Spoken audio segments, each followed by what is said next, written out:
Nazdárek, dneska se podíváme na pitný režim u psa, na to, jak psa napájet, abyste mu tréninkem nebo závodama neubližovali, aby podával maximální výkony a hlavně, aby s vámi vydržel dlouho běhat. Tak jdem na to.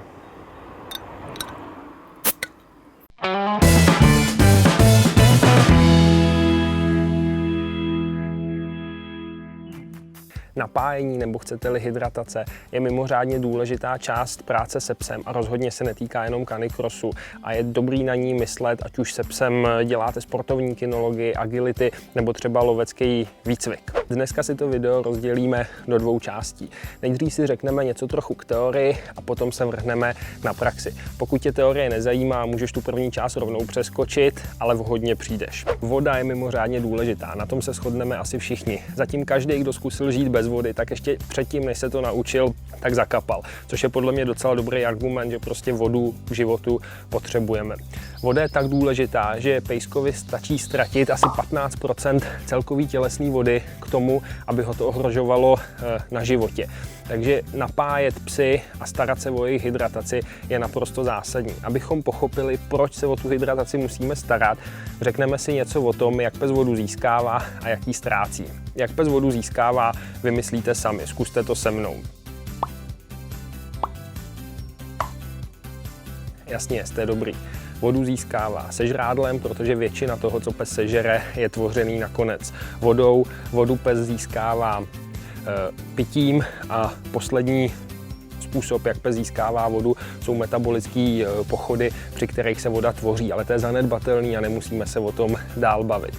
Mnohem zajímavější je ta část, jak pes vodu ztrácí. Taky to zkuste vymyslet sami.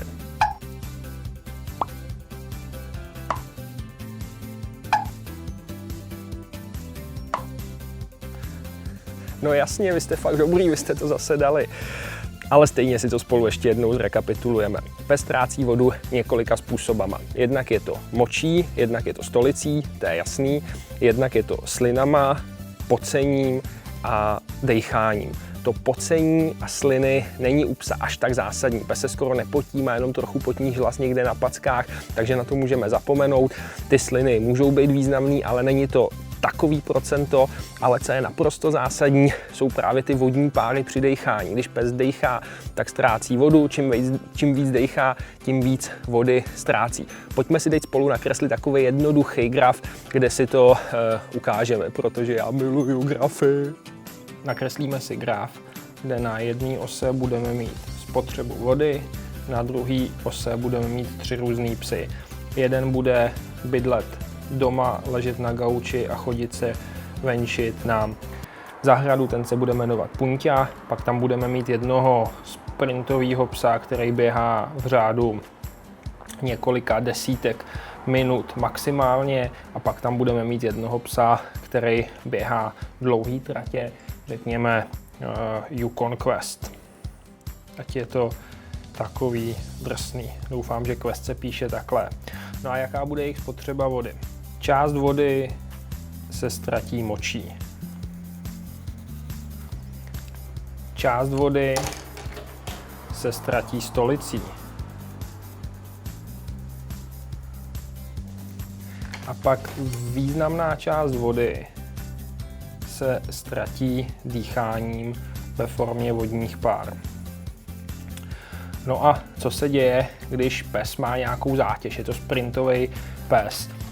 Spotřeba vody samozřejmě stoupá. Jednak ten pes trochu víc močí, víc vody se ztrácí i ve stolici, ale ten nárůst není zdaleka tak dramatický, jako je nárůst v tom posledním sloupečku, kterým je ztráta vody dýcháním. Pes samozřejmě začne dejchat jako sentinel, začne se dýcháním ochlazovat. Jak se tím dýcháním ochlazuje, tak ještě víc vody ztrácí dýcháním. Záleží samozřejmě i na teplotě okolního prostředí. Každopádně podstatný pro nás je, a to si pamatujte, že pes, který je v zátěži, tak ta spotřeba nebo ztráta vody, lépe řečeno, která se děje právě v tomhletom fialovém sloupečku, ztráta vody dýcháním, vlastně vypařováním při dýchání, se může oproti psovi, který je úplně v klidu doma, zvýšit 10 až 20 násobně. To je dost významný nárůst a to je nárůst, který my prostě musíme hradit.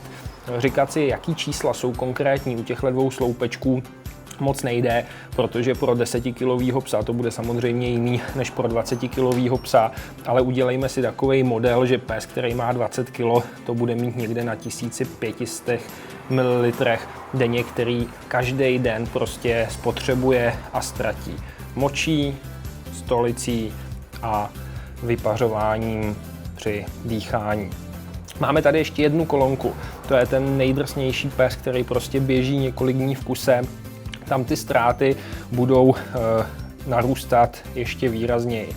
Nakreslíme si moč, on samozřejmě víc pije, víc ztrácí močí, více ty ledviny prokrvujou, ztrácí se víc i potravou, což je daný už jenom tím, že ten pes musí víc žrát, takže ty odpady jsou větší a ztrácí se významně víc dýchání.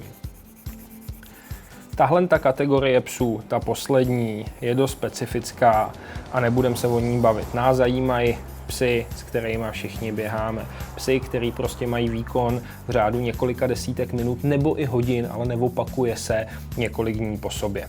No a teď přijde to velký teoretický finále, když už to všechno známe z grafu. Matka příroda byla tak dobrá, že zařídila, že pes, když je dehydratovaný, to znamená, že má málo vody, tak se napije. A když má té vody moc, tak nepije a naopak víc močí. Což by bylo super. Jenomže on právě v tom leží i zakopaný pes. Teda na našem kanále asi spíš zakopaná kočka. A ta zakopaná kočka spočívá v tom, že všechny ty regulační mechanismy mají nějaké zpoždění. To znamená, že když ten pes má žízeň, tak už je dehydratovaný. A víte, co je problém u sportu? Že ne vždycky, když ten pes má přístup k vodě, tak má žízeň. A ne vždycky, když má žízeň, tak má přístup k vodě. A to je důvod, proč lidi, my všichni, co se psama sportujeme, musíme psy aktivně napájet. Protože ty regulační mechanismy nefungují hned a ten pes během toho výkonu přístup k vodě prostě nemá.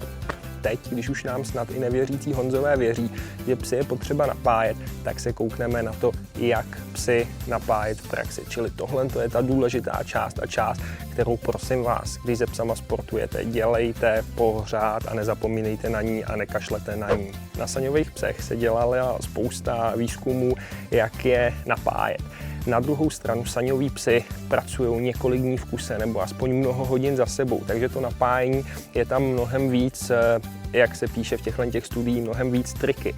Ale pro naše účely, pro účely prostě běhání v řádu několika desítek minut nebo jednotek hodin postačí věc, který můžeme říkat aktivní napájení, nebo Angličani v těch studiích tomu říkají baiting of water, čili podbízení vodou nebo návnada vodou.